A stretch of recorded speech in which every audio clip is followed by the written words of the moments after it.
Olá, olá pessoal, sejam todos bem-vindos ao canal Jorge Salim da plataforma YouTube.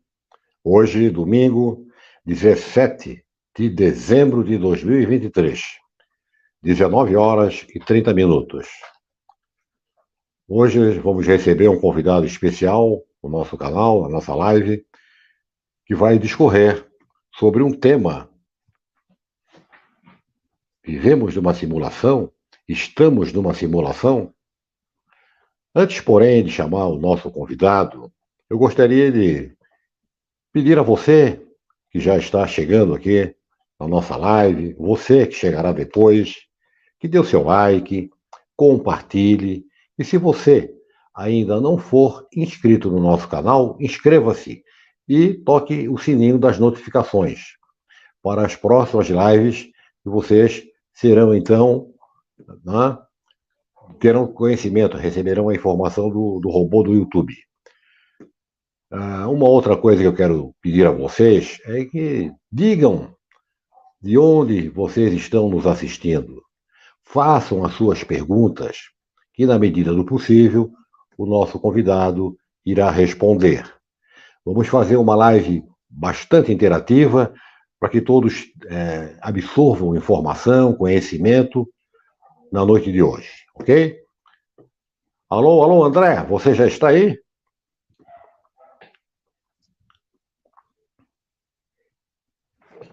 Você está sem som, André. Tá aqui. Melhorou? Agora já tem, né? Isso. Mais uma vez aí eu agradeço o convite aí seu, Jorge, aí da sua equipe, tá, em participar aí do seu canal, né, podendo compartilhar aí as informações, né, e tudo que a gente vem obtendo de conceitos, né, com relação à vida, à situação na qual nós nos encontramos aqui no planeta.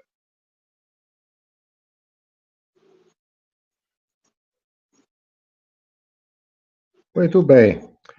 André, antes de entrarmos assim propriamente no tópico da live, eu gostaria que você fizesse a gentileza de falar um pouquinho de si, da sua trajetória e, faça-nos também uma breve introdução de como ocorreu esse start com você, né? Ou seja, quando você despertou para esse entendimento de que possivelmente, ou provavelmente, ou realmente vivemos numa simulação.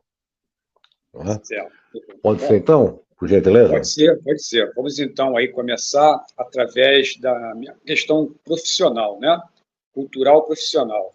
Eu sou formado em engenharia, né, em modalidade eletrônica, tá? Já me formei tem bastante tempo, sou da turma de 80 e alguma coisa, né? Não vou nem mencionar aqui bem o ano, né? E inclusive eu acabei fundando, né, e fiquei como sócio de uma pequena indústria do segmento de elétrica, mais voltado para segmento de iluminação, durante 30 anos. Né? Então, eu atuei praticamente como dono mesmo, né, da empresa, exercendo todas as atividades que exigem, né, que existem dentro de um segmento industrial. Então, eu acabei aí tendo bastante experiência, né, não só no trato empresarial em si com outras empresas, mas também no trato com o ser humano, né, já que eu cheguei a ter, em média, até 30 funcionários trabalhando comigo, desde o chão de fábrica até o setor administrativo. Né, e fiquei nesse segmento até 2018, quando eu resolvi sair, né, sair por várias questões pessoais mesmo, né? Já que o sistema já não me comportava, né? A nível do que eu desejava para mim com relação à questão de equilíbrio emocional e tudo isso, então eu resolvi fechar a empresa em 2018. E a questão que me levou, né, a ter esse start, né, foram divididos em várias etapas, porque eu não tive nenhuma preparação especial, né, como muitas outras pessoas relataram até em outros canais. a respeito da sua trajetória, né? Sempre me considero uma pessoa comum, nunca, assim, pelo menos que eu saiba, nunca fui abduzido, começa por aí, né? E isso foi fruto, talvez, aí de uma predestinação, porque desde jovem eu sempre me interessei por ficção científica, sempre me interessei na época, né, com a questão da ufologia. Cheguei durante um breve período participando de uma certa forma de grupos ufológicos. Aí eu acabei indo para o que o pessoal denominou mais tarde de ufologia mística, né? Porque eu achava um saco a ufologia casuística por conta deles perderem uma boa parte do tempo procurando saber se aquela filmagem ou aquela foto era verdadeira ou era falsa e ficar medindo o trem de aterrissagem das naves. E eu me interessava mais em saber o que estava por trás daquilo, né? Se na verdade aquilo existia, o que eles estavam fazendo aqui, né? Qual era o interesse deles com relação ao planeta. E eu acabei, por conta disso, né? Naquela época não se tinha internet, então a dificuldade era muito maior de você encontrar e interagir com esses grupos.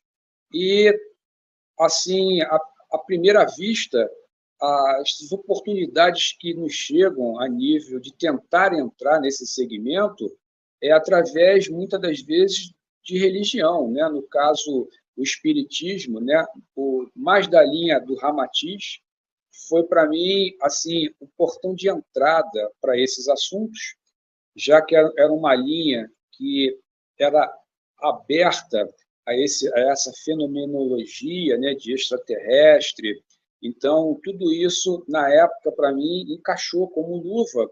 E eu acabei vindo mais tarde participar de projetos de ecovilas, sempre com uma característica meio que extraterrestre, por conta de sempre haver alguns médiuns que participavam desses grupos e que, de acordo com eles, né, recebiam certos tipos de mensagens, projetos arquitetônicos, né? E, na época, eu fui até responsável pelo desenvolvimento de energia alternativa, né? Já que eu acabei me especializando em energia solar na época, né? Eu tinha muita curiosidade também por esse segmento. E isso acabou me levando um pouco mais adiante o segmento místico, né, em que eu acabei, na curiosidade de entender um pouco sobre cristais, eu acabei indo participar digamos assim, de um grupo esotérico, e como reikiano, inclusive, né, eu tenho formação até o nível 3 de reiki, e também dentro desse grupo, eu acabei, mesmo sem imaginar onde isso iria chegar, tendo contatos mediúnicos, não comigo, mas através de outros médiuns, com seres que se diziam que não eram originários aqui do planeta, que estavam realizando trabalhos de ajuda e de pesquisa, né? E tinham, assim, às vezes, papos comigo até de forma individual, já que você estava num segmento, numa ordem mística, que, a princípio, esse tipo de tema não era algo comum ali para eles, né? E aquilo me chamou muito a atenção. E depois eu vim me aprofundando nos estudos, li e continuo lendo, né, muitos livros, principalmente do Rodrigo Romo, né, são os livros que eu tenho como uma base de estudos. Participei de grupo durante um breve período do Robson Pinheiro, né, e isso tudo foi juntando uma base de dados imensa, né? Por mais que alguns assuntos, algumas condutas, algumas formas de interpretar as coisas não fossem algo assim que me sintonizasse muito comigo, tanto que depois eu acabei até abrindo mão de participar, como também a Rosa Cruz, né, que eu cheguei até o 12º grau dentro da ordem, né, mas sempre fica alguma mensagem, alguma informação, mesmo de caráter subliminar, assim como os próprios filmes, né, fazem conosco atualmente. E todos esses estudos, obviamente, acabaram, né, dando no que hoje eu acabei transformando com a ajuda da minha atual esposa, né, no canal do YouTube, em que eu comecei a desenvolver os temas, tentando seguir uma certa ordem, para que não ficasse alguma coisa assim, meio que teoria da conspiração.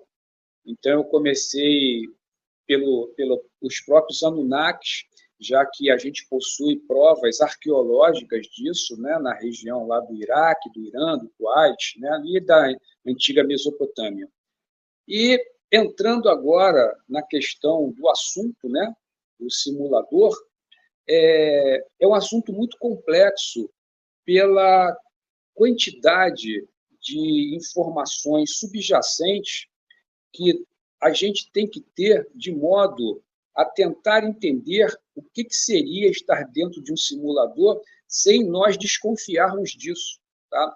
Esse foi a grande questão que, nos últimos tempos, né, bem recente mesmo, tomou um pouco da minha mente a nível de averiguação, porque isso, no meu entendimento, é algo muito sério, né, no qual nós seríamos manipulados o tempo todo com relação ao que nós entendemos como vida, sem que nós nos apercebêssemos disso. Né?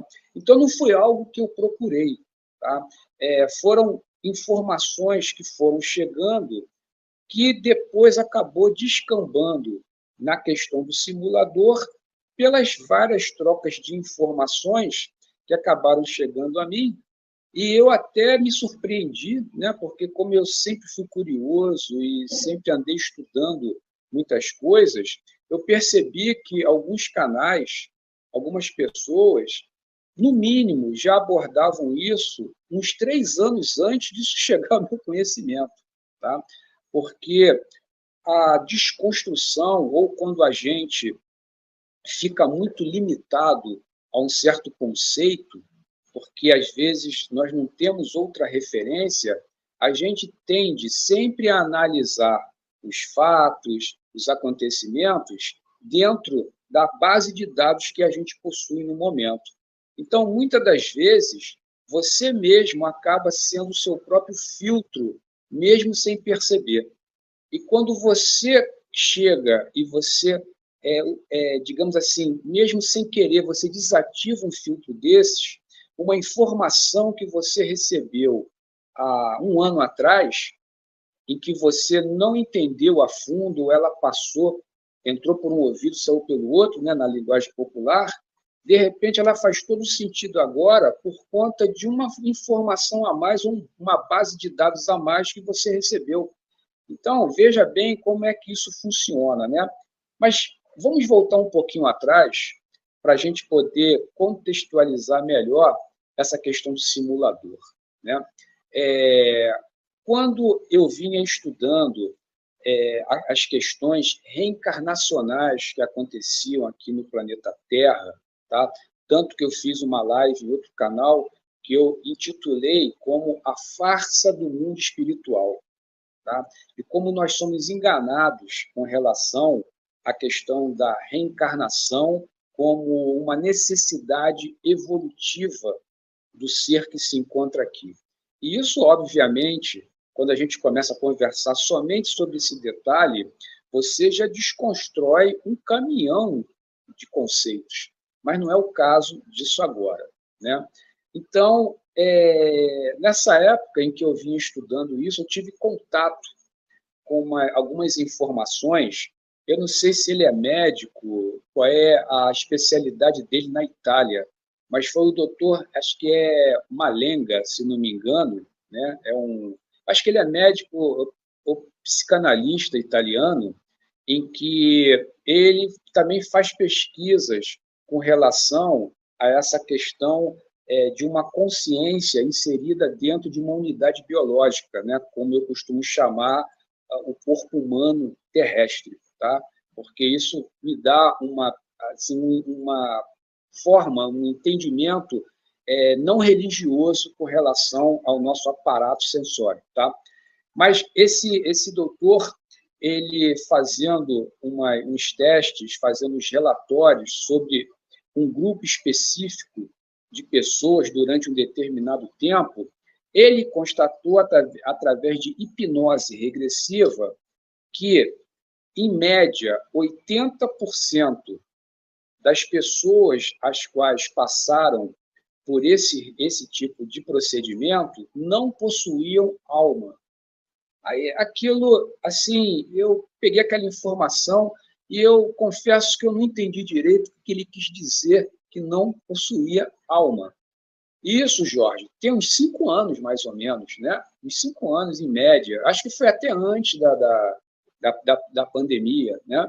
Então, deve ter mais ou menos por volta disso. Mas essa mensagem, ela ficou no meu subconsciente, porque eu já vinha...